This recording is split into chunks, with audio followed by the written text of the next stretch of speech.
Oh my god, this is crazy! Middleofnowheregaming.com. Everybody go to that website. Say we sent you. Yeah, get that traffic I bet they're really good at Minecraft. They're probably the antithesis of us.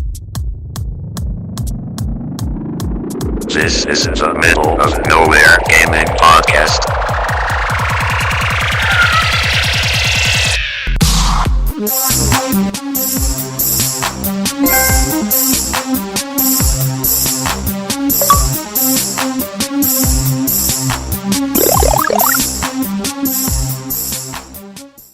Welcome into episode 74 of the Middle of Nowhere Gaming Podcast. I am your host, Courtney Osborne, and today I'm joined by the Nintendo Ninja, Lou.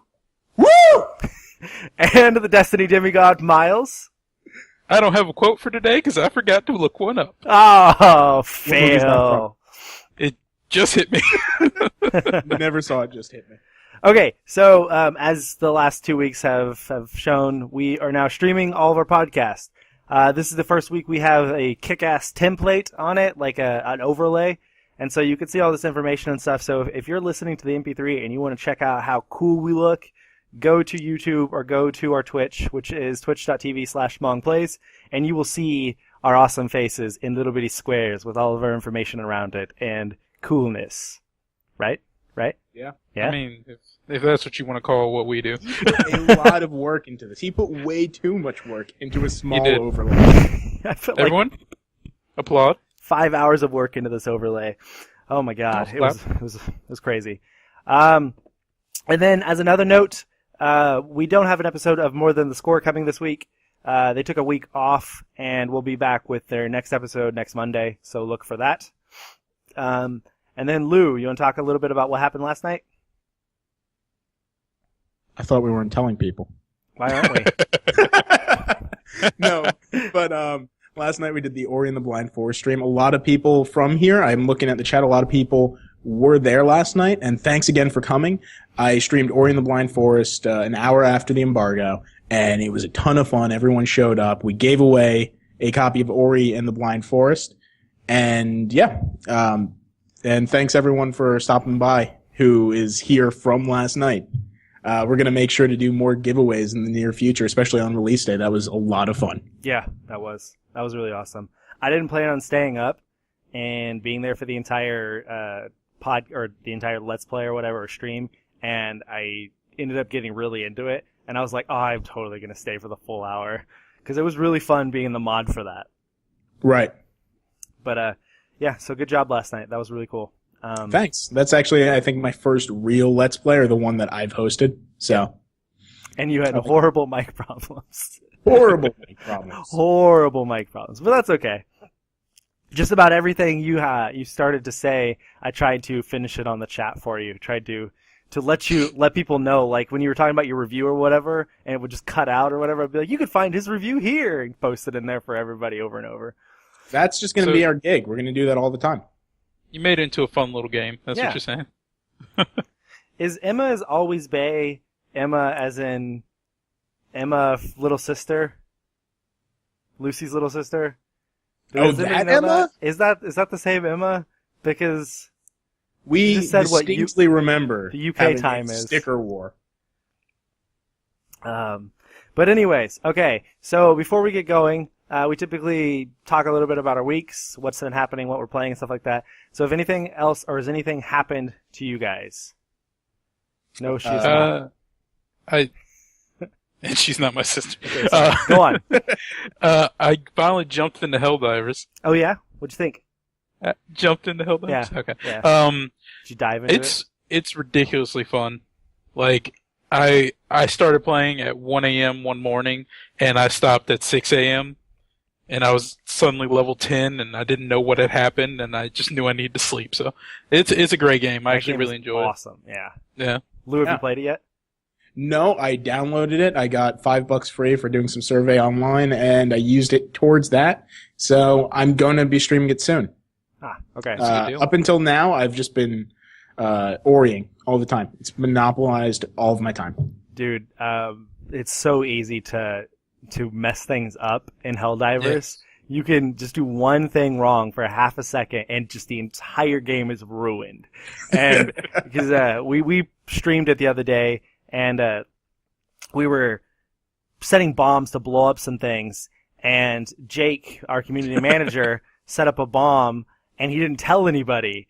And all of a sudden, like me and the other guy who was there just realized out of like the bomb was about to go off, and so we just started sprinting. And you hear Jake just snickering, laughing as he's running away, and like the fucking nuclear bomb explodes. And I do the dive on the ground to go prone button, and I dive just out of the radius of the bomb, just in time, and saves my life. And I'm like, "What the hell, Jake?" He's like, "I didn't want to tell you guys." It was hilarious. That game is so much fun. Love how Jake sounds like Krusty the Clown. Yeah. Clown. He has a creepy ass clown impersonation, doesn't he? Oh my god. That is horrible. It scares me. I'm clearly not privy on. I'm not either, but it sounds funny. Okay. So, what else are you playing? Anything else? Um, Lou, other than Ori? You gonna start anything new? No, not yet. I loaded up Counter Spy today and got as far as the title, and I'm gonna jump into that. I don't know I'm gonna get into Helldivers. do it. It's a great game. Yeah. What about you, Courtney? Anything exciting? Yeah, well, as everybody knows, as I said last week, I got a new computer, and so I downloaded a bunch of games. Downloaded The Witcher 1, Witcher 2, Five Nights at Freddy's 1 and 2, Goat Simulator, and H1Z1. And so I started H1Z1 this weekend, and holy shit. Good? It's really fucking cool. Really fucking cool. It's just as difficult as you would imagine. Like, Josh and I were playing, our number one fan, and we got picked on by people who had been playing the game for a long time. They just fucking, they just fucked with us all day. One guy came up to me, and he has guns up and stuff, and he was like, "Hey, we're not gonna shoot." And then, like, okay, fine then. And he's like, "Now start singing for us." I was like, "Oh my god." He's like, "If you start singing, we won't kill you." And I just fucking took off and ran. Like, I was like, "Oh god!" There's bullets flying around me. How'd that work out for you? I died in the end. Humans are way more dangerous than fucking zombies or anything else in that game. Holy shit. But yesterday we played, and I survived for 2.5 hours. That's the longest either of us have survived so far. And then I died and lost bags full of stuff, resources and things, and I was pretty upset with myself. But well, you got that record. Yeah, I feel good about that. We're going to start doing a lot more Let's Plays and live streams for H1Z1, so look out for that on this channel. Yeah. All right, you guys ready to move into News from Nowhere? Get this thing rolling? I'm always ready. Yeah. The news from nowhere! Start us off. Alright, so the ESRB has finally explained Batman Arkham Knight's M rating, for anyone who's wondering. The two quotes that you can take from their little listing of all the stuff that's in the game is, some sequences allow players to use tank-like vehicles with machine gun turrets and rockets to shoot enemies. A vehicle's wheels are also used to torture an enemy in one sequence. And also, large bloodstains / pools of blood appear in crime scenes, and in the aftermath of violent acts, one room depicts a person torturing a character in a bloody operating table. And during the course of the game, players can shoot unarmed characters and a hostage. So that's just little fun tidbits of what we're going to see in Arkham Knight. That's really interesting. Yeah, I mean, like, why is the fact that you could just destroy people with a vehicle any worse than you destroying people with your fists? You know? Because you're just knocking them unconscious with their fists and letting them die in the ambulance. We don't see their death. Yeah. As long as you don't see it, it's not real. Go ahead, Miles. I was just going to say, like, I don't know, just like I guess a tank is way more visceral than, well, no, actually it's not. I don't know. That's a good question. It's just, okay, so when we first heard about the M rating, what I thought was going to be, there was going to be some, like, serious story-related shit happen. And, oh, there's a train. Hello, train. But yeah, so like the fact that you're running people over and stuff, that surprises the hell out of me that that's why it got the rating. I assume it's more for the torture than it is like the tank. I mean, the tank, that's like, yeah, you're gonna wreck some cities and faces, but torture are the scenes in games that, like, it's either torture or sex. Those are two things that really get like media talking and stuff. And get the ESRB and their little buttholes all clenched up tight. Well, I mean that's the best descriptor I have for and that. this podcast is now rated M. Oh come on, it's not that bad. Their buttholes yeah. get all tight. Okay. But yeah, it's probably mainly the torture rather than anything else, and I assume the torture is going to be important in some manner. Probably. Otherwise, they wouldn't bother. They wouldn't bother doing it. Yeah. And I'm really curious about that last bit, being able to shoot unarmed characters in a hostage, because that either means you're playing as someone not Batman because he doesn't kill and doesn't use guns, or I know one of my friends mentioned yesterday that it could be like a horror sequence for the Scarecrow, like he's making you kill people, and that's clearly something Batman doesn't want to do. So I'm oh my god, what if Batman has to kill his own parents? Oh, That'd be it. oh wow. Batman having to kill his own parents in like a hallucination? Yeah, that would be rough. That would be rough. And then he's gonna think it was God. I did this. Fuck shit up. Okay. I'm curious how they would implement that, but yeah, I think that there's a way this might be worked into story-related things. I think that some of it's not story-related. I'm looking forward to that torture scene. Yeah. All right, ready to move on? Yeah. Okay. Yeah. I don't know whose story that is. Story number 2. PS4 firmware 2.5 has been leaked. There have been several emails leaked that people have been taking pictures of and posting screenshots and all this stuff all over the place. And according to a leaked email from Sony, members of the PlayStation MVP program may be getting emails within days inviting them to try out the beta for PS4 firmware version 2.5 before it's released to the general populace. To feature the highly anticipated suspend mode is... Okay, whoever copied that did not do it very well. One of the features is the suspend mode where you can put your console into rest mode without having to close out of your games or your apps. So kind of like Xbox One, where you can immediately boot up your game. And that was originally advertised when the PS4 was announced. Some of the other features that are noted in it are like button remapping, so you could change around your buttons on the controller. You could delete trophies with 0% completion, thank God. And you can improve share play to 60 frames per second. And I believe there was a few more things leaked today about it. Do you guys remember seeing that? I can't... I haven't seen No, that, but I kind of hope there are.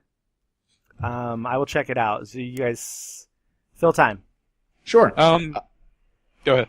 Okay, yeah, I think they should have went a step further with the trophies. I like the idea that they are letting you get rid of the ones where you have 0%, but I would just love to get rid of whole games. There are some games I am embarrassed that I've played. Yeah, so am I. I I would totally agree. assume. I assume that that's what that meant. Honestly, Yeah, because you can't. like deleting. You would delete a game from your trophy list if it's at 0%, right? That's what you're meaning? Right. Yeah, Yeah. But I think because I mean, I don't. Somebody Go ahead. finish a I'm using- sentence. sorry. okay. I don't think there are any trophies that like have percentages to them. Are there? No. No, but Okay, what I I meant didn't think is that I think that they should have, some games I get like 10% in and I just know this is not the game for me. And I wish that you could just delete that whole game. Yep. And because I know I'm not going to go back to it. And it sucks in my head as a completionist looking at it and going, oh crap. Yep. That's bringing me down. I used to do that all the time with Xbox 360. Like when they just allowed you to delete a bunch of games. Like I don't know if anyone else noticed, but when you play demos on Xbox 360, that goes onto your trophy list or your achievements That's list. evil. Yeah, they would put the Yeah, demo it on is. And I had like so many demos on there. I was like going through with a smile on my face, just delete. there. At one time, they had Not some gonna demos. tarnish my score. They had some demos with achievements too, right? I think they did. I know a lot of them were like, they would tease you. Like, they'd be like, oh, you just got this achievement for beating level 1. Now go buy the game if you want to have it actually stay and count. Yeah. To unlock the real achievement, you'd have to buy the game. And Yeah. that's really weird. Silly nonsense.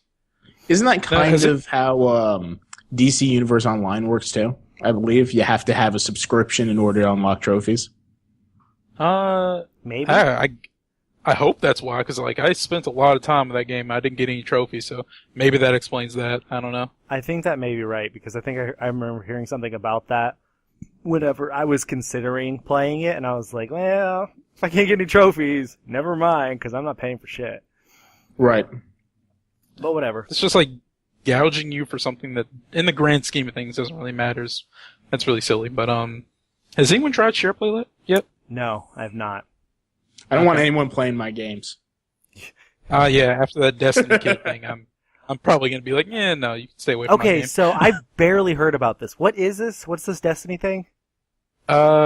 Someone tricked this like 11-year-old kid into believing that it was like a glitch or something that you could do. I don't know specifically what he said he could do, but he got SharePlay into the kid's console. The kid went away to go, I don't know, use the bathroom or something, and when he came back, like, I think a majority of his exotics were deleted and 2 of his characters were deleted.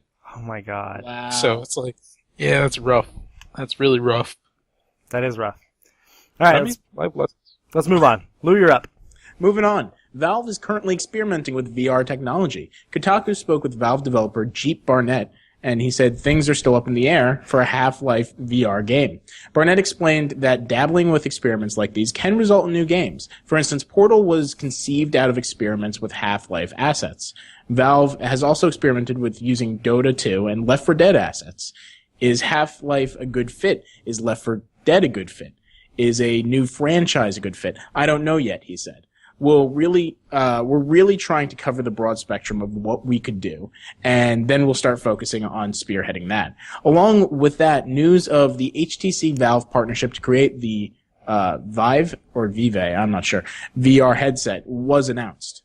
And yeah, there was a lot of VR news. I'm very excited about this. Can we talk about the Valve developer named Jeep? Jeep Barnett. Jeep Barnett. Cherokee Barnett. His parents hated him. I assume maybe he's like a mix of like Indian and whatever Barnett is. Was that his full name? Cherokee? That is what it said. Oh. No.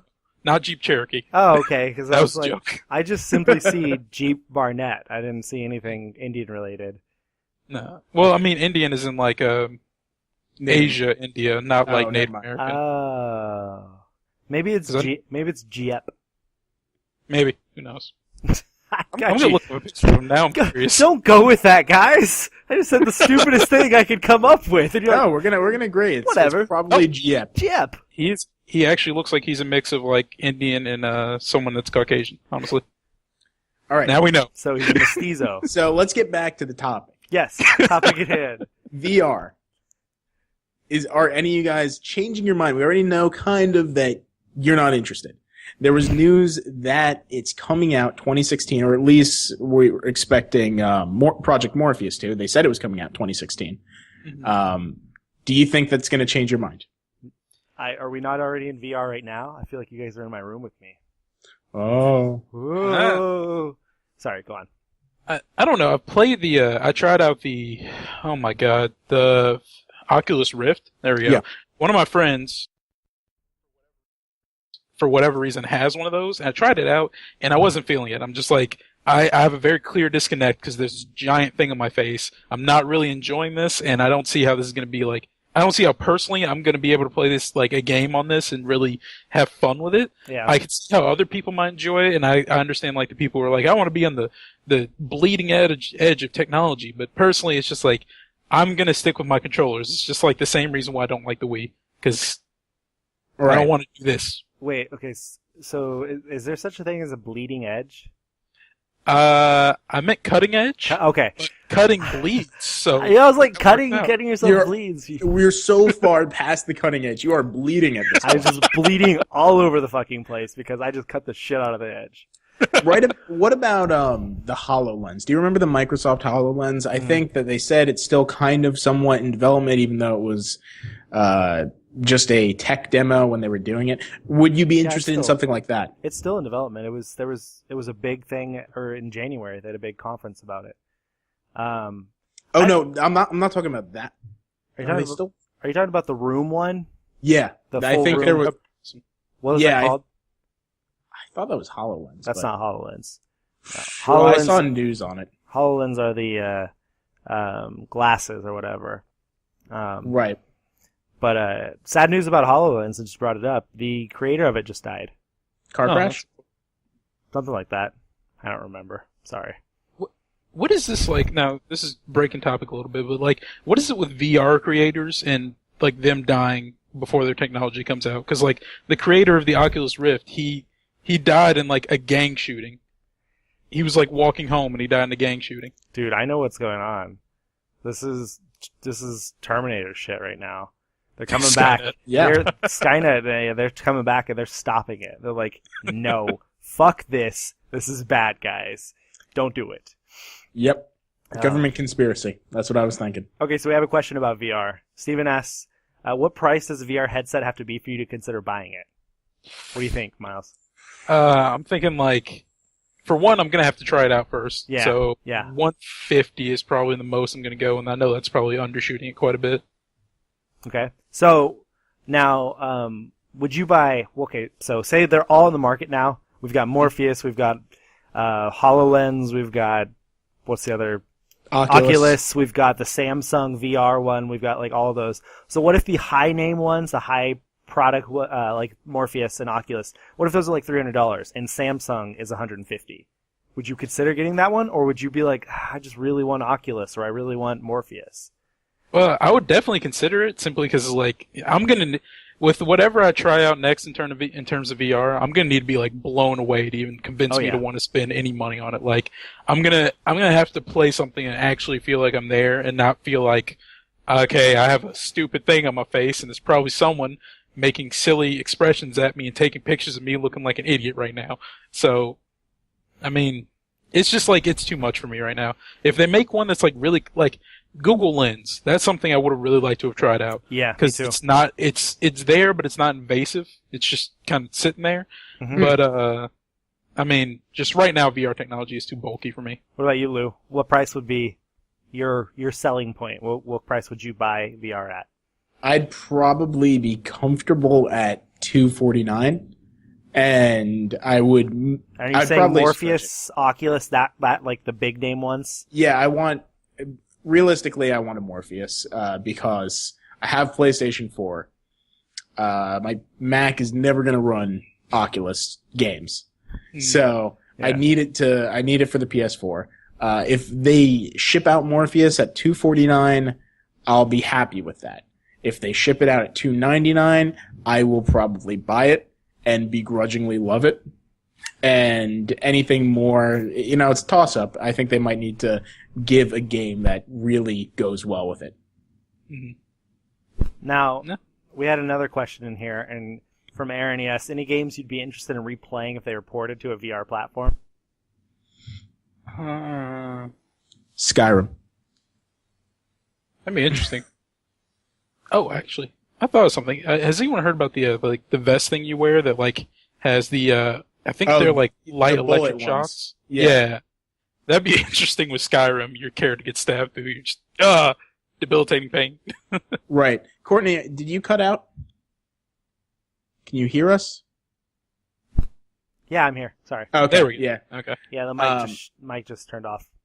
Right. So, Skyrim, of course, is my go-to. We know Fallout 4 is coming out, probably. We don't know that. But Fallout 4 is announced E3. That's a game I want VR for.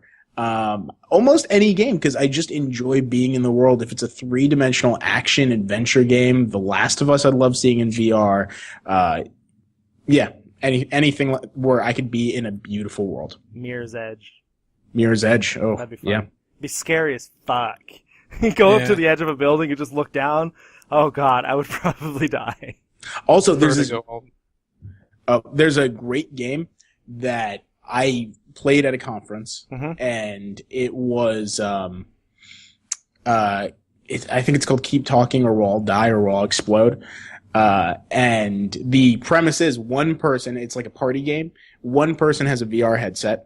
And then there's a bunch of people sitting around you in the room with a manual. The person with the VR headset sees a bomb. And he can interact with the bomb and look around it. And he has to try to describe to them what the bomb is. and they have a whole manual of different types of bombs and what to do and what wires to cut and all of that. And they have like 3 minutes to try and get that message across. Otherwise, they explode. And it looks like an awesome party game, and one that you could only really do on VR. That would be fun. That would be really, really fun to play. All right, let's move on. We need to get rolling.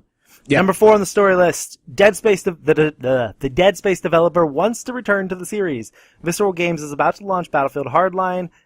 Well, did they do that? They're doing that next week, right? That's when it launches? I think so. Yeah, okay. They're about to launch Battlefield Hardline, but they've stated that they one day want to return to Dead Space.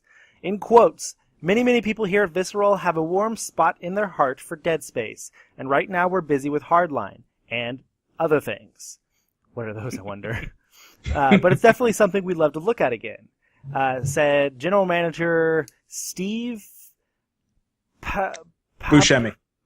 A big name. Anyways. And then he went on to say, there's definitely a lot of interest internally for us to pick it up again at a future date. And then the last time we heard about Dead Space was Dead Space 3, where they said that the sales weren't as good as they wanted them to be, even though they were topping all the sales charts. So, whatever. Right. I, for one, am fully behind Visceral going back to Dead Space. Oh my god, that series is awesome. Yeah, I really liked the first one. The second one was really good. The third one kind of lost me, but I wouldn't mind them going on to Dead Space. I'd like them to tackle another horror game, if I'm being completely honest. In my opinion, I really like Dead Space, but mainly it's because of the lore. I don't know if anyone's, Me too. Have you all watched the animated movies? No, I haven't. No. I would like them to go back to Dead Space just so there can be more anime movies. 'Cause those movies are just great. Oh god, they're so good. I can't even describe. I want them to go back to the Dead Space series, but not in the same time or the same person. Like, I want to just go to a different story, you know? Like, there's now a spin-off series for the Walking Dead series on AMC, and it's like they're going to a different part of the United States at a different time. Like, that's the way you handle going back to something or adding on. I just want more stories, just like Mass Effect. I want more stories from Mass Effect, just not same person. I don't want Shepard anymore. I am done with Shepard. Move on. You know, like, that's the kind of thing I want with this. Because those games are fucking creepy as hell. Ugh. That first one is so rough. Like, oh man. That is one of my favorite games on the PS3. That was hard to get through. That was scary as fuck. The eyeball thing, that's my limit. All right, so moving on? Yep. Yeah. All right, story number 5. Speaking of Battlefield Hardline, the title will be 900p for PlayStation 4 and 720p for Xbox One. That sucks. Yeah. I mean, you know, it's not gonna, like I've said all along, one way or another, this does not influence me to buy it on PlayStation 4 or Xbox One.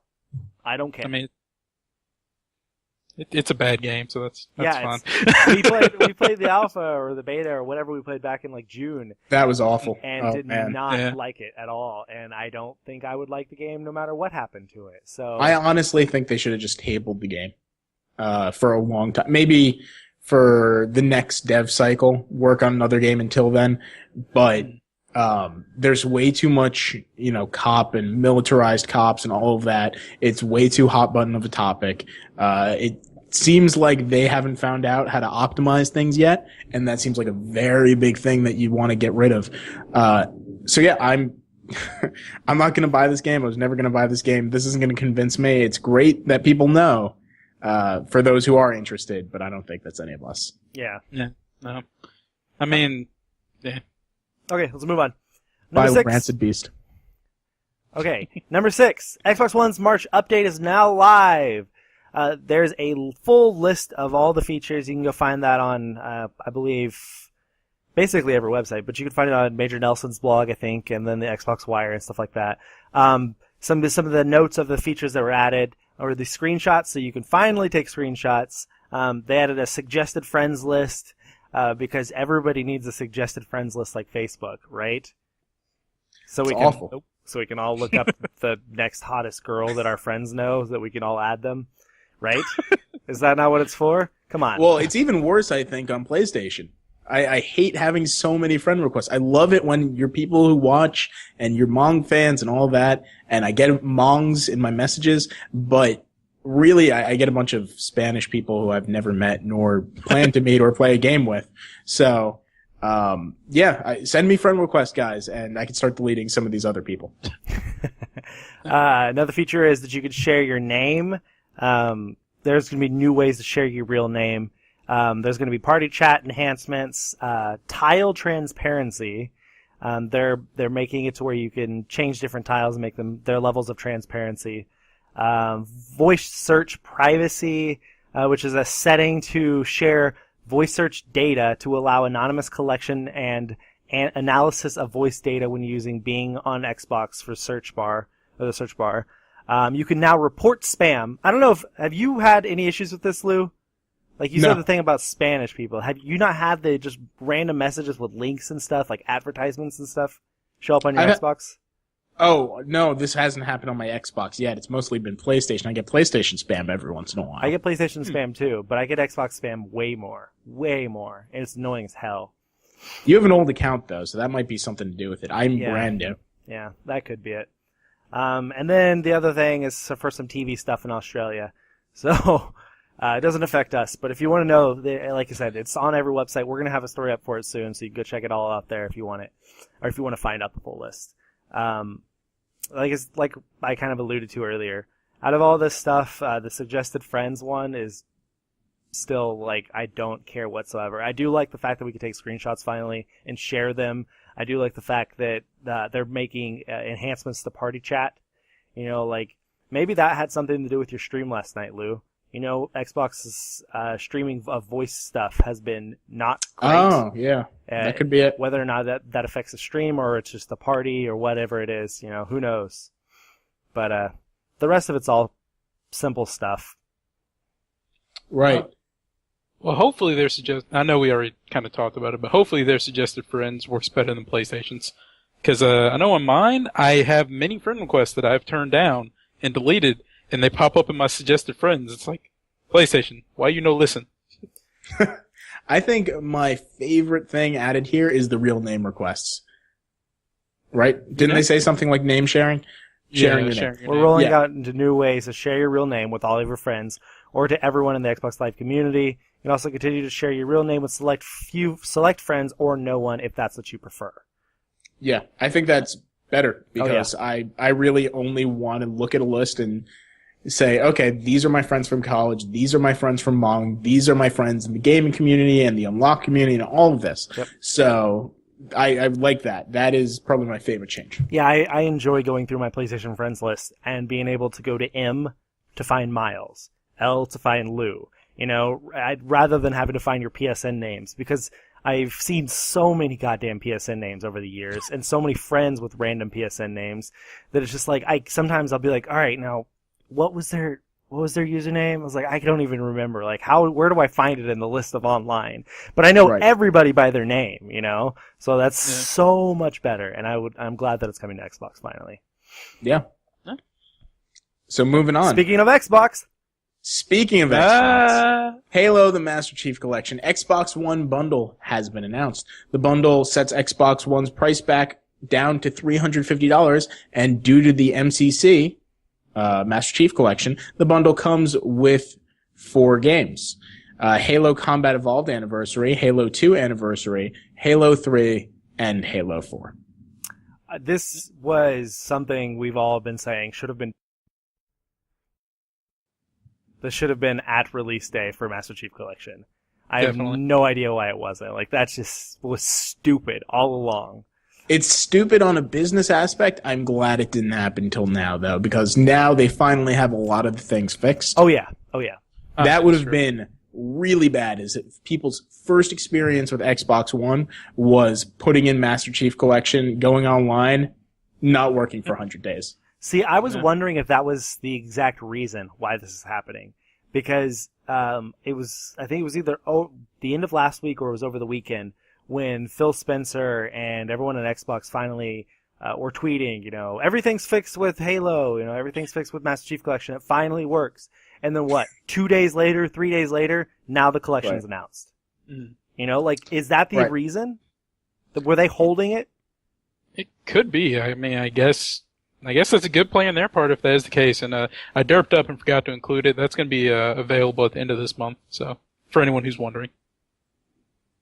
But I mean, I might actually. This might be the time. I know I've said that before, but this might be the time I pick up Xbox One. Who knows? I might not be lying for once. Right. I'm having a ton of fun with the Xbox now that I've been playing Ori and the Blind Forest. Xbox has been on. And I'm thinking about restarting up Master Chief Collection because I played it for a little bit. As soon as I realized it was broken, like I do with any game, I put it down and say, I'll wait until it's fixed.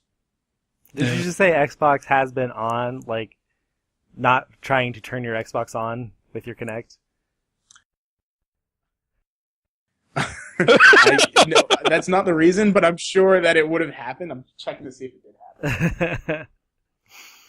Oh, see. okay. Xbox on? No, can't hear me. Okay. We're safe. All right. So, again, speaking of Xbox news, Quantum Break may be delayed until 2016.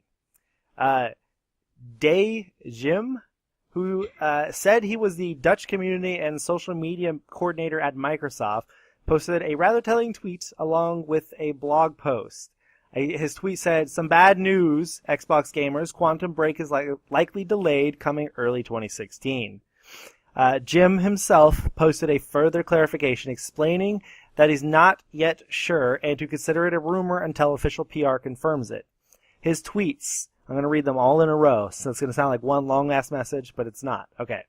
He said, "Hello, NeoGaf. Just to clarify, I'm using likely because it's still a rumor and I cannot confirm it myself. Please wait for official PR from Microsoft. Consider this, please. Delaying is bad for all who are waiting for it, but good for the game itself. More sales, more polish, and half..." Okay, anyways. Xbox One will be insane 2015 anyway, with or without Quantum Break. Now it will make 2016 freaking awesome. That said, I'm not confirming it. It might release next week for all I know. I have strong reasons to believe it, though. More info soon. Guys, I write stuff for Microsoft and give some support, but that's it. Don't take me for some Microsoft directive or something, LOL. To clarify, the Quantum Break news I posted was an opinion piece, not a confirmation. I am not an official Microsoft employee like some of you thought. And then he removed the Dutch community manager and social media coordinator at Microsoft from his profile. Ooh. So, whether he was that and then he got fired, or he just had that as, to try and make himself popular, I don't know. But, that was interesting news, and, we haven't seen a whole lot of Quantum Break lately. And I kind of wonder if there's some more merit to this. Honestly, this fall is fucking packed. Fitting Quantum Break in there's probably not a good idea. Just delay it. Go back to spring. It'll help the game in the end. Look at Dying Light. Use Dying Light, for example. Game would have just totally bombed if it released in September or October. Instead, they released it in January, where there was nothing around it, and it did really, really well. Right. They say that's a very well-known developer secret, is if you really want a lot of press, you release in January and December, because nothing's happening. And that used to be basically like throwing your game away. It used to not work. That used to be a horrible strategy, and that recently changed, just a few years ago. Now it's one of the better times. Yeah. I don't know, I guess this game is going to kind of become one of those, I'll believe it when I see it games, what's that one game called? The Last Guardian? Not really, but, from what I saw, it looks like they've been putting good work in, but who knows? And who knows why Jim Day thought this was a good idea, or Day Jim, excuse me. Or maybe it's Jim Day, I don't know. Thought this was a good idea to do, because you can't say something like that and have, a title at the company, a title you claim to be true, and then expect people to not take what you say seriously. It's especially if you got fired over this, it's what did you think was going to happen with you just making bold claims and statements? So, right. Who knows? I don't really think... I mean, I guess you could say that the first tweet kind of is opinion sounding. Said, got some bad news, Xbox gamers. Quantum Break is likely delayed, coming early 2016. That's not really opinion-y. Like, it kind of sounds like it could be, but it sounds more like you have a source saying it's going to be delayed, and, it's just a matter of time until we hear about it. I don't know. Right. It's really weird. Yeah. Okay, so let's move on. Lost his job. Yeah. Come on, guys. Star Wars Fill the got- space. Star Wars, there was a secret Battlefront trailer for Star Wars shown at GDC, and according to some tweets, it got a very big standing ovation. COO Peter Moore tweeted out recently after it that my friend/partners at GameStop, superb ovation for the latest gameplay footage on Star Wars Battlefront. So, I know. I mean, I'm excited already, so if people are loving it, then I'm gonna stay excited. Yeah. I am really excited for Battlefront. Definitely. Really, really excited. I love the it's like- shit out of those games. Yeah, that is. They're- Oh, sorry. That is probably my number one game going into this year, next year. Do we It's know? going to be this fall. Well, Oh my god. rumored this fall. Rumored this fall. That is one of probably my top tentative title because that is a game that was able to capture me just through gameplay. Mhm. I do not know the lore of Star Wars. 'Cause you haven't watched them yet. I haven't watched them yet and probably never will. No, that is not the case because we're going to fucking make you watch them. I'm gonna- gonna live we're stream gonna- watching them. Yeah, we're going to have like a MONG Star Wars weekend the week before Battlefront comes out. And we're just going to fucking power through them all together. And just so you can see them and so we can all rewatch. That's going to happen. Okay, it's gonna be like Mystery Science Theater. It's gonna I'm just gonna sit there making stupid comments the entire time. That's fine. That actually sounds like fun. Dude, What's I'm this telling you. dog thing doing on screen? Telling you, we're all going to have headphones on. We're all going to be on Skype, and we're going to stream us watching it. Like, everybody's going to sync it up, and we're just going to watch it together. It's going to be Right. fun. It would be. It's going to be like going to the movie theaters together, guys. Oh my god. Yeah, Right. I mean, however much I don't like Battlefield and their well, I don't like Battlefield, but DICE is making this, I believe, and their destruction system, what's it called, Frostbite for Battlefield. I can't wait to see that in Star Wars. Oh, I know. Like, maybe it will actually be the. I don't know if anyone saw the destruction videos for Star Wars Unleashed when it was like right before it came out. They were like touting all this, like all your cuts will be different. You'll be like destroying things in different ways. No breakage will be the same. Different materials will break differently. I'm like, oh, I want to play this game. And I played it. Wasn't good. This could actually be the most amazing Battlefront game, and I hope it is. Oh, I do too. That's all I guess. I'm really, Yeah. really excited. All right, let's move So, on. moving on. We good? Moving Yeah. on. All right, so Metal Gear Solid 5, The Phantom Pain, finally has a release date, and they have 2 special editions that were revealed. It'll be arriving on PS4, PS3, Xbox 360, and Xbox One on September 1st, 2015. And the PC release is unfortunately a little bit late, so that'll be on the 15th. However, Metal Gear Online will be available on day 1. The 2 special editions are the Day 1 and the Collector's Editions, and there are 2 versions of each. For Day 1, you get a physical, and with the physical one, you just get a map, so that's kind of cool. Whoever wants that, put it in a frame. For digital, you get the Atom Ska special weapon, the personal ballistic shield, and that'll be a silver version, so I guess there are other ones. A cardboard box that has a wetland theme to it, I guess. Fatigues, which are blue urban snake costume, and you'll get a Metal Gear Online XP boost. For the collector's edition, the physical version has a half-scale replica of Snake's bionic arm, which looks kind of awesome. A steel bookcase, behind-the-scenes documentary and trailers, Blu-ray, another map, frame it, and exclusive leather packaging that actually looks really, really nice. Excuse me. And the digital version has a weapon and shield pack that contains 4 different weapons, 4 different shields, 3 different cardboard boxes with different varying, camo themes, I guess. Different snake costumes, a Venom snake emblem, so I assume that's like your icon when you're playing multiplayer. Metal Gear Online XP boost, and Metal Gear Online items. So, I still have not played through the Metal Gear Solid games, so Okay. the collector's edition does not interest me whatsoever. Like, like half of a bionic arm. What the fuck do I want that for? Like, I have my own arm. Holy shit! You know, like Chopped off. You it don't can need hold your controller. So can I. Oh my god! You know, like I don't get it at all.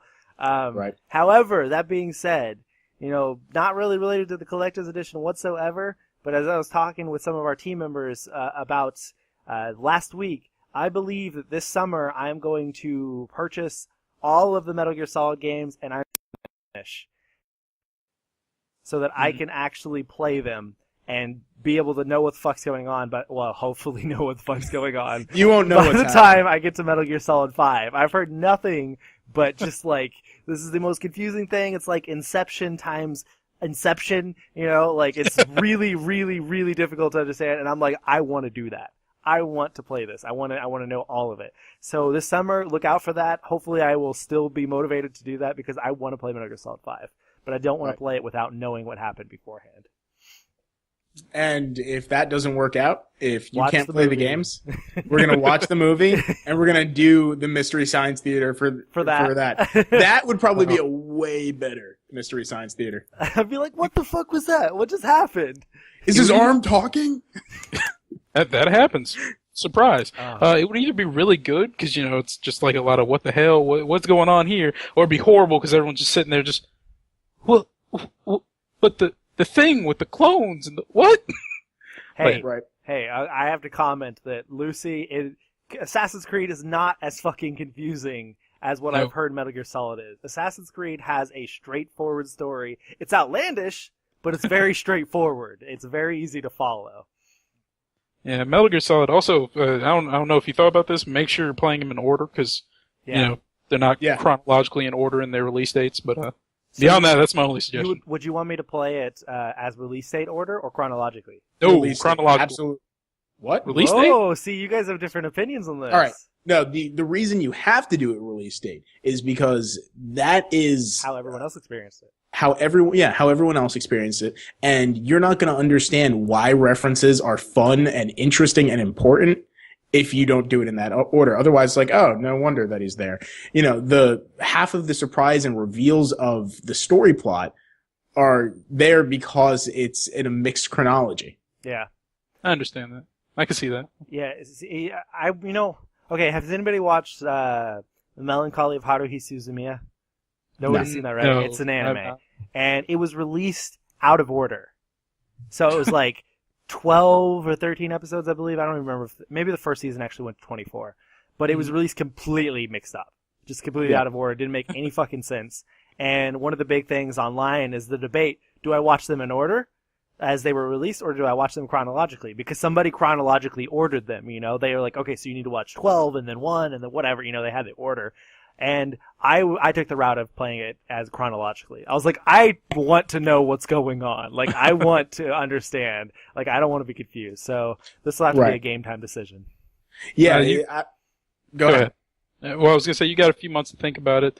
Just decide by the time summer comes along and you've gathered up the mini series of games that make up this whole story. I could buy the Legacy Pack, which is like $40 for every game. I did not know that was a thing. I might do that. Yeah, it's They only have the other PS3. pack, don't they? They have the Legacy Pack, and then they have the Collection Pack. The Collection doesn't have Metal Gear Solid 1, I think. I think Right. Collection What? has 2, 3, and 4, and But you can always buy one just yeah, off you could buy one the for store. $9.99 on the store, PSN store. Yeah. So, yeah, I think there's certainly a difference. I don't think... I know Metal Gear Solid's, the story is confusing, but it's not because of the timeline. Yeah, It's confusing because it's Kojima and it's confusing. yeah. Okay. Moving on. Moving on to the next story. This is going to be my last story, guys. I have to walk out after this. I do have law school and classes and ugh.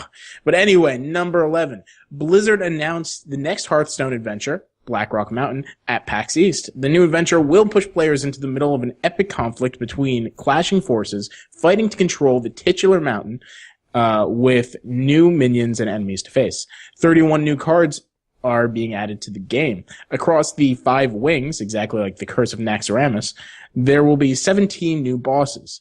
releasing for PC, Mac, Windows, Android tablets, and iPad in April. The content will cost 700 in-game gold, like Curse of Naxxramas, or $6.99 per wing. The entire adventure in total can be purchased at once for $24.99. Pre-orders for the content will begin on March 19th alongside an exclusive card back. So, cool. are you going to be getting it? I still actually haven't played Curse of Naxxramas. I played the demo section of it. It's a lot of fun. I watched Audrey play it because Audrey was reviewing it, and she really enjoyed it. Wasn't this your New Year's resolution? Not to buy this, no. Not to buy this, but to but to eventually play some of Hearthstone. Yes, that was I'm holding you to that. Well, and I had it on my old computer before I bought my new one, so that's and gone. Now your new one is more than capable. Yeah, more than capable to throw some cards on a table. Yeah, exactly. I kind of snickered when you started reading the story. It's a new adventure. It's like an adventure in this game. Are they really considered adventures? Okay. All right, whatever. I guess, if you consider Dungeons and Dragons as an adventure and stuff, then yes, this is going to be an adventure. I am not a card game player. Absolutely not. Nothing about card games. Is not card games. Well, I know, but, tabletop games. That's why I said if that can be an adventure, then so could a card game like this, I guess. Oh, there's a big difference. Okay. Dungeons and Dragons have given me better narrated experience by far than any video game. Okay, I really got punched over a tabletop game, so that's an adventure if you ask me. Yeah. Wow. I managed to piss off someone in character bad enough that they want to punch me out of character. I say that we do this. We sit down and we'll pick a tabletop game, and we'll do Mong/Courtney's first tabletop game. I have the perfect one for you too. It's there's one called World of Darkness, and basically it's you living out a horror movie. You know what? I think you actually just figured out how we're going to do more blow the cartridge. Oh, we could make it a live stream of board games or of tabletop games while we drink. Ooh. Huh? Though that kind of negates the name. Not really. You're drunk. It doesn't matter. Yeah. Blow the cartridge. Like, who the fuck cares? It has to be gaming related. I'm just saying that we can't start this board game or tabletop game idea until you get that one going. All right. You have too many ideas on the table. All right. And with that, I have to get going. So enjoy the rest of the podcast, guys. Go turn in all your homeworks. All right. Bye. See you later, Lou. And now Lou's picture. Lou's picture is just going to sit there. Just leave it there. In the middle. What just happened? I don't know what's happening. Here's Skype. one away too. Okay, let's turn that back on. There you go. All right, there we go. Okay, I'm gonna adjust it a little bit. Oh, well now this is in full screen. Sorry guys, everything's messing up. Lou always leaving us in the middle of the fucking podcast ruins everything. One final thought about the Naxxramas thing, I guess, or the Black Rock Mountain. Those card backs are always beautiful, so at least there's that. Yeah. I clearly don't play Hearthstone, so Hearthstone, whatever. Ready to move on? Yeah, as soon as I get your camera adjusted. Okay. I'll wait and just make faces. You can start reading. Oh, okay, cool. All right, so Borderlands, the pre-sequel's next DLC has been revealed. It's called The Claptastic Voyage. Because everyone loves Claptrap. The power-hungry madman, that is Handsome Jack, has found something extremely powerful in the head of Claptrap, called the H-Source Code. Who else but the player would be fit to be digitized, sent into Claptrap's insane and wonky mind, fight off his insecurities, personality flaws, crushing loneliness, and malware? No one. So yeah, that's the premise of it. It's also going to be included as the Ultimate Vault Hunter Upgrade Pack 2, which you can actually buy separately, and both of them are going to be $9.99, and the Vault Upgrade Pack will be upgrading the max level from 60 to 70.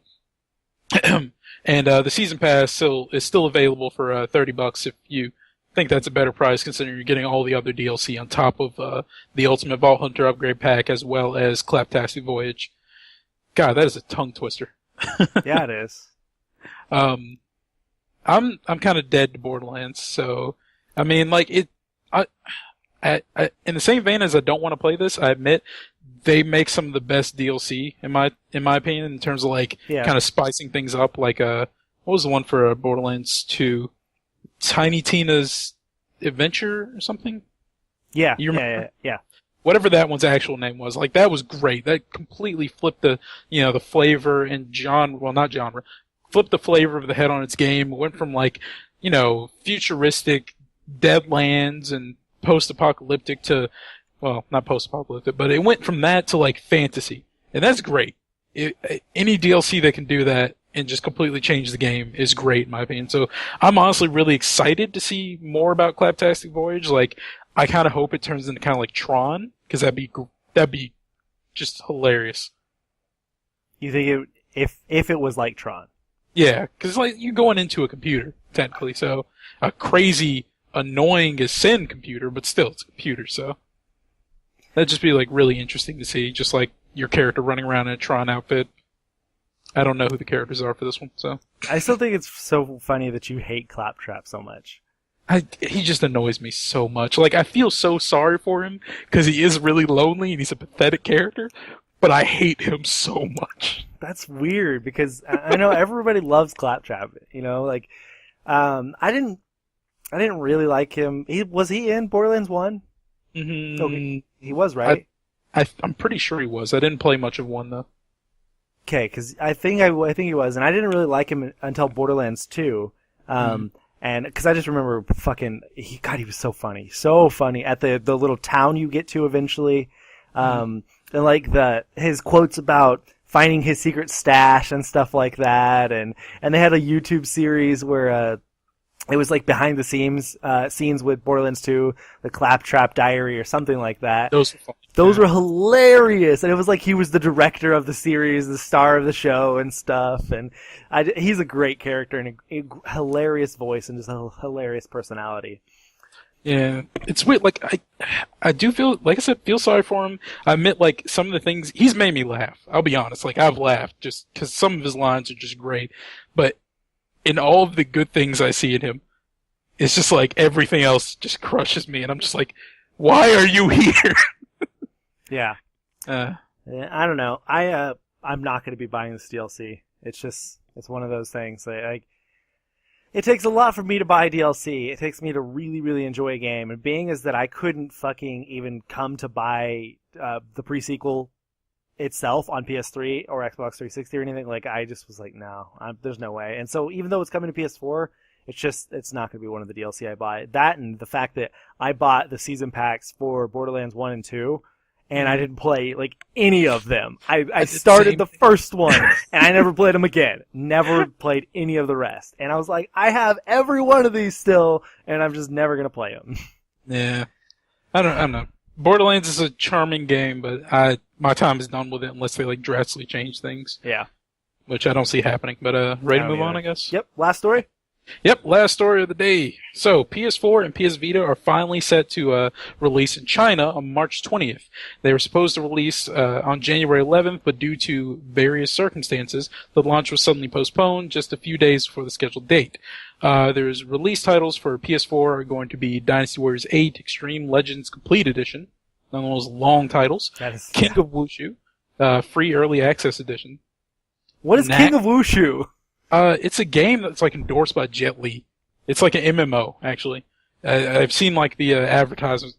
Is it a Jet Li MMO? No, you don't play as Jet Li. He's just one of the characters. That would have sold me. I think it might be Art of Wushu that I'm thinking about, unless they change the name for China. But there's gonna be Knack, Mr. Pumpkin Adventure, Rayman Legends, and Trials Fusion. For PS Vita, you're looking at Dynasty Warriors 8 Extreme Legends Complete Edition, Farming Simulator 14, woo! Final Fantasy X HD Remaster, Final Fantasy X-2 HD Remaster, One Tap Hero, that sounds kind of inappropriate, Rayman Legends, and Tokiden Kiwami. Tukiden, I think. Tukiden. Yeah. So, sorry, continue. Yeah. PS4 is going to cost 2,899 Yuan. Okay. Or $463 if you're American. While the PlayStation Vita will be priced at 1,299 won, which is $207 in American.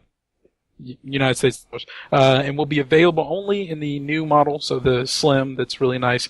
Sony will also be selling the DualShock 4 controller separately for 380 yuan, which is $61, and PS Vita memory cards are the following prices, which 8 gigs is 120, I'm just going to say the American monies. 8 gigs will be $19, 16 gigs will be $35, 32 gigs will be $61, and 64 gigs are $96.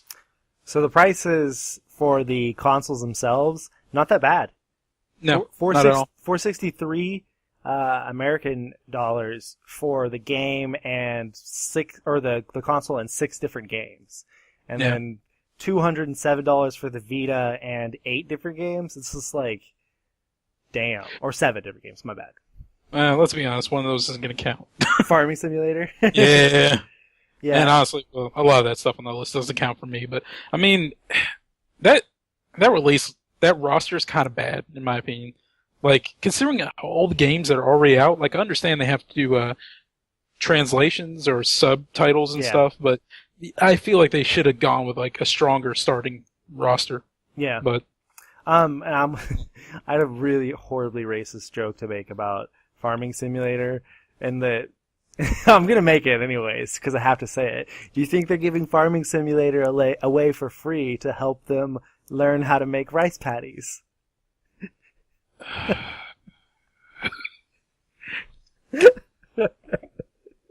Let's go. I'm gonna go let that silence stay in there.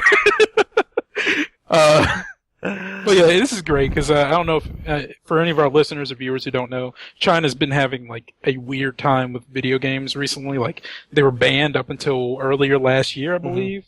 So this is monumental. Yeah.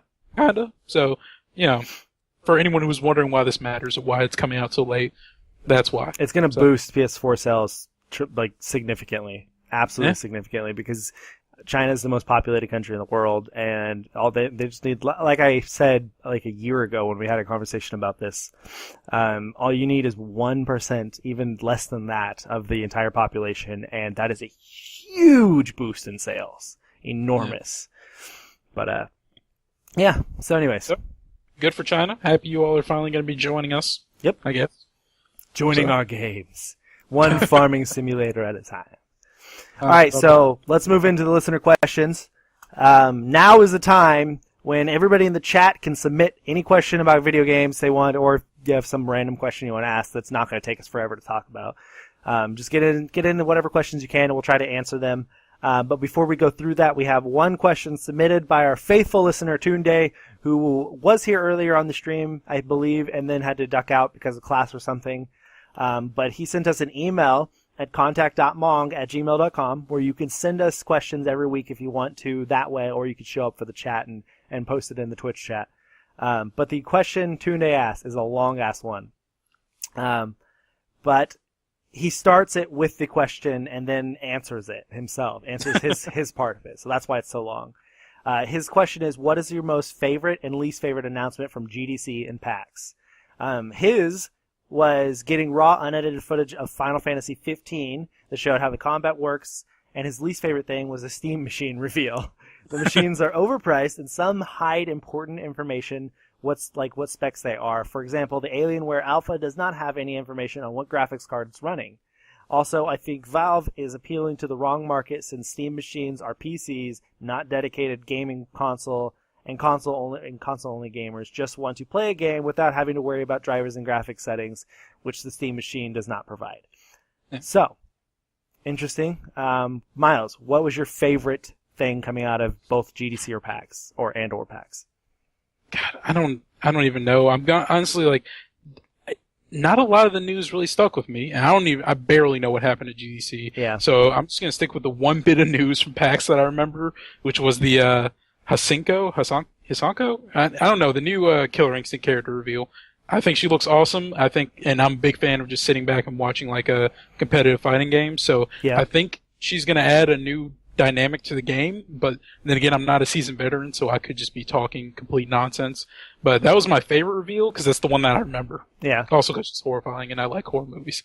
What about you? My favorite thing, it's Probably the Final Fantasy stuff, because Final Fantasy is one of my favorite games. And I cannot wait for that game, and I love every time I get to see something new and pretty from that game. It looks freaking fantastic. But at the same time, I kind of think that the most exciting thing out of the week was all the VR talk, and Morpheus officially getting a release window thing. Like, that part was really cool because I didn't expect to hear about that soon. I had no idea that was coming, and all of a sudden everyone's like, oh, beginning of 2016, everyone's going to be able to buy it. I was like, wait, what? Like, holy shit, Yeah. Like, what does that mean? What are we gonna have released with it? Like, just all of a sudden I was like, how am I going to buy it? Where am I going to get the money? What am I going to do? How are we going to show this off on MONG? How are we going to, like, all these different ideas and things that were popping through my head. And so that was probably the most exciting thing that came out for me. And what about least favorite? God, like the Isanko thing's like the only thing that stuck with me. I don't even... Would you not say Borderlands? Was that? I guess that was a PAX announcement. That was so this weekend. I guess that's my least favorite. And it's not because I don't like Borderlands or don't like Gearbox. It's just like I don't care. Dick. I mean, I like.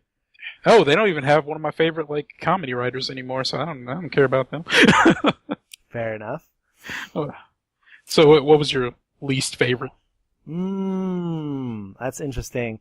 I'm trying to look through the list of news we have on here. Probably the whole, was this even it's hard to tell what was at a conference and what was just revealed because news happens so much in video games now that they don't have to be at a conference to reveal shit. A conference can be going on and somebody could just reveal something and then, so is that actually PAX news or is that GDC news or is that just news?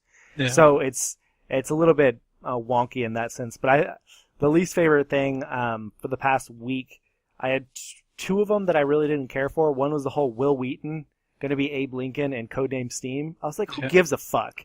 Like, I don't like Will Wheaton. Like, I don't fucking care about that. Like, that was stupid as shit. But he's Wesley Crusher. How can you not like Wesley Crusher? Whatever. And then the other one was the whole Battlefield Hardline thing. The P's. I am so goddamn sick of the P argument. Like, go pee all over somebody else. Like, I am sick of hearing about your 720s and your 900s and your 1080s. Like, it's driving me crazy. I just can't stand it. So, yeah, that was one of them, too. The only thing I love about the P argument is, like, when we get gold in quotes, like, we didn't want to start arguments about this, so we went ahead and started an argument about this. So we made it worse. Yeah. We're actually throwing gasoline on the fire. So, whatever. Deal with it, guys. Oh, man. Okay, so we had another question. That's not a question that we can actually answer as in an opinion, but he said, when was the Steam Machine supposed to release? Oh, was supposed to release. Yeah, I don't remember when it was supposed to release. I know it's supposed to this November, but I don't remember a previous release date ever being announced. Are they all coming out at once? Because I know there's like a metric, ish ton of them. They're all coming out in November. Every one of them is listed as November 2015. Okay. Now I don't. He asked if they were supposed to be released the same year as Xbox One and PS4, and I don't remember that. I don't even think they were announced back then, were they? I thought it was after. Maybe it was rumored, because it's been rumored for a while. Yeah. But, God, that's asking us to remember 2.5, 3 years ago now. That's been a while. Yeah. I don't know. Like, I don't even understand the Steam machines, to be completely honest. Because, like, I do enjoy... considering how PC games work and how PCs work, I don't understand how it's going to be sustainable. Just... Yeah. I don't... See, I just got my new computer, and I've been playing H1Z1 on it, and I'm gonna play The Witcher and Five Nights at Freddy's and all that stuff. And honestly, I probably would have rather just bought a Steam machine to play all those games. If I'm just gonna buy it to play games, I have my computer so that we could stream stuff, and so that I could make videos faster and things like that. That's why I bought it. But if I was gonna be buying it to play games, I would much rather have a Steam machine than a computer. Yeah.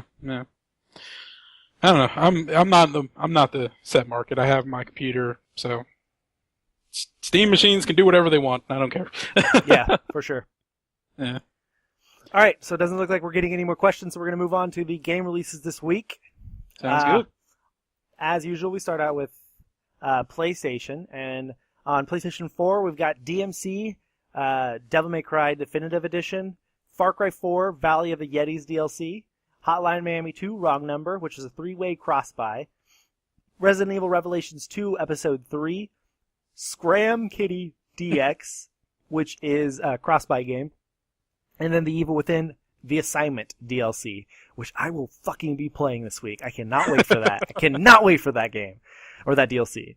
And then on PlayStation, or Shali, I don't know how to pronounce. I can pronounce Atelier, but I can't pronounce a simpler word right after it. Shaylee, who knows? It's a name. Names are the worst. Yeah. Alchemist of the Dusk Sea, which is the rest of the title. And then Hotline Miami 2, Wrong Number. Resident Evil Revelations 2, Episode 3. Sniper Elite, Ultimate Edition. Sparkle 2, which is a 3-way cross-buy. Apparently it's already on every other console. Who knows? And then Tokyo Twilight Ghost Hunters, which we have a review for, so go check that out. The Evil Within, the Assignment DLC. And then PlayStation Vita, we've got Flame Over. Hotline Miami 2, Wrong Number. Scram Kitty DX. And Tokyo Twilight Ghost Hunters. Alright, on Xbox One, you're looking at Far Cry 4, Valley of the Yetis DLC, The Evil Within, the Assignment DLC, Ori and the Blind Forest, which we also have a review for, and it got it. Well, I guess I won't spoil that here. Go check it out. Resident Evil Revelations 2, Episode 3. Also, we have LA Cops, which I guess is going out to compete with Battlefield Hardline or something. Xbox 360, you're looking at The Evil Within, the Assignment DLC, as well as Resident Evil Revelations 2, Episode 3. Yep. Oh, God, I hate saying that name. Do you want me to take Nintendo since Lou's out? You can if you want. All right. That's really quick, because you'll have the long PC one. Prepare for that, Miles. On Wii U, we've got My Style Studio Notebook. And that's not a sequel to The Notebook. I was thinking that when I put that on there. Damn it. On 3DS, we've got 3D Outrun, Monster Combine TD. I'm wondering if that's a Monster Combine touchdown reference, like a NFL, the Combine, but monsters, and then they just threw TD on there because it's another football reference. I don't know. Maybe. And then Shanghai Mahjong, because why not play Mahjong in Shanghai? Gives you that real feeling of almost getting stabbed. Yeah. And then the one everyone's excited for, Codename Steam, everyone except for me. Oh, I thought you were excited for that. I mean, it looks cool, but remember, I'm not a tactical gamer. I don't play tactic games, so it's just, I suck at them. Oh, TD may be tower defense, apparently. Monster Combine Tower Defense? Could be. But then where's the Combine? You combine monsters to defend your towers? I don't know. PC games for this week will be Hotline Miami 2, Wrong Number, Starless, Nymphomaniac's Paradise? Yeah! Did we just put like a porno game in there? Dude, it was on Metacritic. I typed them all up from Metacritic and other sources, so that was okay. Cities, Skylines, Assassin's Creed Rogue, Mushroom Men, Truffle Trouble, Parallax, Ori and the Blind Forest, Resident Evil Revelations 2, Episode 3, Reign of Kings, Sid Meier's Starships, Dungeon Hunter 5, Soccertron, Tennis Elbow 2013, what? Inexilium, Zombie Kill of the Week, Reborn, Dodge, and LA Cops. Alright, so let's talk about a few of these. First of all, Tennis Elbow 2013. Uh-huh. Is that like Injury Simulator 2013? Like, you just have to swing in front of a camera or something until you just blow out your elbow? Like, what is this? Like, I don't understand. I would hope no one would ever fund that game for anything. Maybe it's like, I don't know, maybe you're like a tennis, you know how like the, manager games are becoming popular where you're like a team manager? Maybe it's something like that. Do tennis players have managers? I don't know, but I don't know why they would name it an injury if that was the case. It's still we want you to do your job badly. I guess, yeah. Fuck everything up. Another thing to talk about these PC games, Assassin's Creed Rogue comes out. That's really interesting because I started playing through Assassin's Creed Rogue over the weekend, and I started streaming it. And so I had a bunch of people tune into that stream, and they were all like, hey, how did you already get Assassin's Creed Rogue? Hey, how did you get a copy of Assassin's Creed Rogue? Are you already playing it? Did it already come out? Oh my god! And people freaking out all over the place. And I was streaming it in the middle of the night, and I had like 10 viewers at one point. It was like 3 in the morning, and I'm like, guy, what the hell? Why are so many people tuning in to see this game that was released all the way back in November? And they were all PC gamers, super excited about playing it on Tuesday when it comes out. And I kept having to tell everybody, I'm like, sorry, no, it's PS3 version. PS3, sorry, nope, I'm playing the other one. And so I gave a bunch of people, a bunch of PC gamers, a first look at Assassin's Creed Rogue. They got to see a bunch of it because I played through like 10 story missions over the weekend. And they're like, oh, this is interesting. Oh, is this just like Black Flag? So it was really cool. It was like I was playing a preview event or something for a bunch of people who had never seen the game. I feel like that's like the best way to get viewers on Twitch. Just play the games that no one else can. Yeah, right? Steal games early, break their street date, stream them, and then get banned from Twitch. Yeah, don't actually do that if anyone's listening and looking for tips. Yeah. Any other ones you want to talk about? Nope. Alrighty.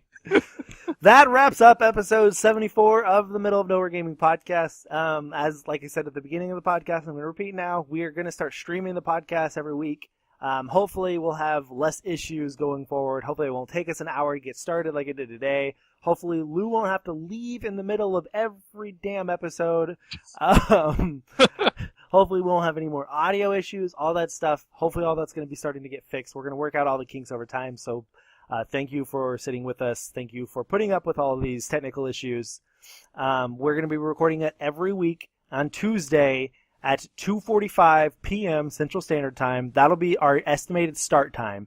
They will probably go until at least 4 o'clock. Some of them may go later depending on how late we get started. But we're aiming for 2:45 Central Standard Time until 4. So if you want to tune into any of those streams, check it out at that time. Do your own conversion, your own math, whatever time zone you're in. That's when you could find us live on twitch.tv/mongplays.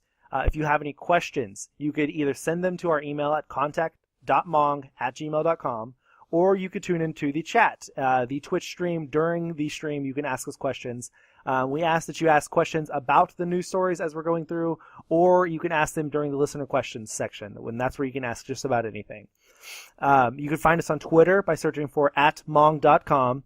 You can find us on YouTube by searching youtube.com/mongnetwork. Well, I think it's actually users/mongnetwork, but whatever. And that's where all of our podcasts go, our video reviews, all of our News from Nowhere segments, our new video series that we started last week, so go check that out. Miles recorded his from yesterday. Jordan will be today. Lou will be tomorrow. I'm Thursday, and Matt Batson's on Fridays. Every day, you'll be able to find the top news stories every evening there. And then you could find us, or you can find our Let's Play YouTube at youtube.com/users/MongPlays. Yeah, MongPlays. I was like, what was it again? Fuck, I forgot it already. And then on Facebook, Tumblr, and Instagram by just searching for Middle of Nowhere Gaming. And of course, the website is middleofnowheregaming.com, where you can find all of the latest editorials, features, news, reviews, all the good stuff. And then we're all on Twitter. You can find me at Osborne_2009. You can find Miles at Furious Milk. And you can find Lou at Lou Condowdy. So with that said, have a good day, everybody, and Mong! Mong. Oh, keep it milky, by the way.